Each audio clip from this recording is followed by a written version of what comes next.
Can you tell me a real unassuming looking type of shoreline that'll produce smallmouth bass just about every time this time of the year?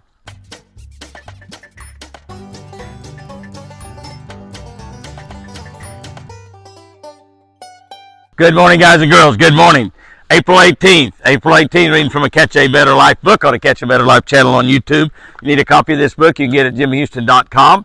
You want it personalized and autographed, let me know that. I'd be happy to do that.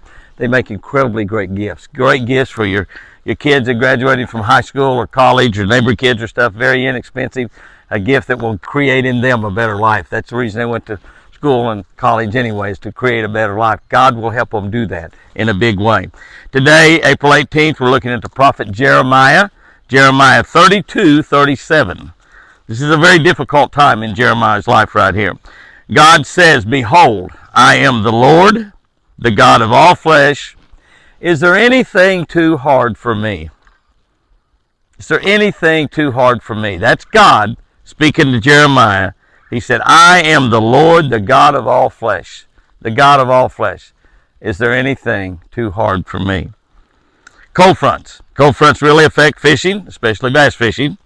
The day before the front's usually a dynamite day to be on the water. I mean, dynamite. Usually the fish are biting, the strike zones are large. We can make casts just about anywhere close to something that's good looking, and the bass will run out there and grab it. The day of the front, when that front gets here, thunder, lightning, wind, snow, rain, hail, tornadoes, whatever. Fishing conditions may be awful. Fishing is usually good, still good. And then the day after the front. The day after the front, calm water, bluebird skies, some of the hardest fishing ever. Some of the hardest fishing ever. If it's a cold front, it can be really brutally cold out there that day too. Generally, accurate casting into heavy cover will produce. This is when flipping becomes a good technique. When you're flipping into heavy cover, when you're making 8 or 10 or 12 or 15 presentations into the same cover.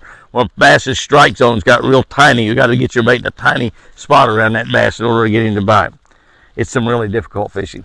It's those days in tournaments where if you get you 3 or 4 bites or 5 bites and you don't make any mistakes, you catch them all, you're going to do pretty good in the tournament. In today's verse, storms and hard times were coming for God's people. Jeremiah knew that. He's a prophet. God had instructed Jeremiah to buy a piece of land and to seal the deed and title. Why in the world would he do that? Because Jeremiah knew some bad things was fixing to happen. But Jeremiah obeyed. But he questioned God because he knew that Babylon would soon conquer and destroy Jerusalem. Lord, why do I need to own some land right here when this whole country, this whole city, this whole land of ours is going to be conquered by the king of Babylon? God was assuring Jeremiah. He was just assuring him when he told him to do this, that he would bring his people back and possess this very land, which he did.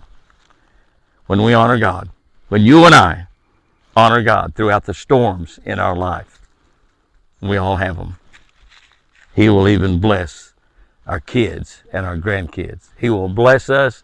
He will even bless our kids and our grandkids. I call that generational blessing.